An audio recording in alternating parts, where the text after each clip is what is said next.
இன்னைக்கு கீரை சாதம் பண்ணியிருந்தேன்.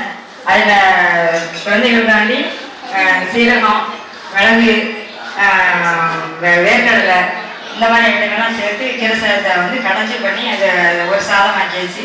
அப்புறம் தேங்காய் சாதம் அதே மாதிரி தான்.